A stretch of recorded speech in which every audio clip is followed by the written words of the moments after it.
The rest of the story. Day Fairchild often spoke fondly of his father-in-law, and yet he once observed that the old gentleman led a particularly isolated life.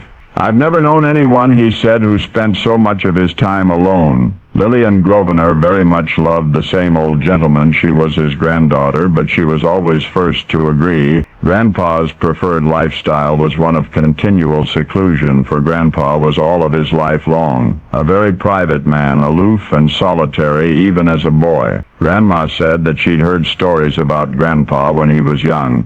He was mostly depicted as bright and clever, although never particularly light-hearted. A friend advised him on the eve of his departure for the New World in 1870, "Don't get absorbed in yourself. It's one of your great failings. Mix freely with your fellows." But Grandpa never did take that advice. He always seemed proud of the fact, as he would later put it, that he'd made a great many acquaintances and very few friends. He became increasingly isolated as the years passed. He was later to admit, "I feel more and more as I grow older the tendency to retire into myself and to be alone with my thoughts." It sometimes worried Grandma. She once told him, "I cannot bear to think of you shutting yourself in and holding no communication with your neighbors.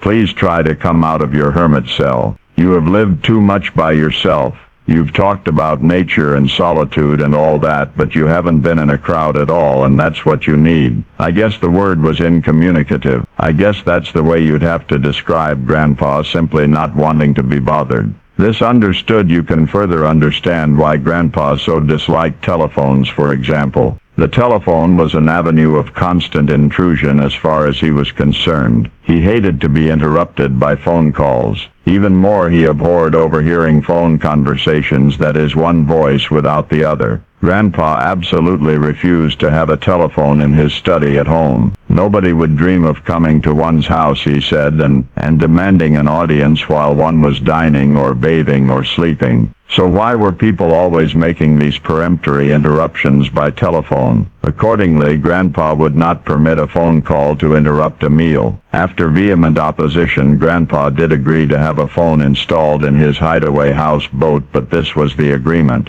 It was to be a single solitary line connected only with his home, which was 2 miles away. Nobody would be allowed to phone him except Grandma, and she only in an emergency. When someone remarked that Grandpa really ought to have newer model telephones in his residence, he declared that he would always keep the old ones because they were always breaking down, which discouraged people from calling him. But then, as I have sought to explain, Grandpa was a very private man, remarkably incommunicative, considering that no man who ever lived did more to advance communication for the rest of us. I'm sure you may have pictured him otherwise, but now I'm sure you will never forget the obstinate introvert, the man who hated telephones, Alexander Graham Bell. Now you know the rest of the story.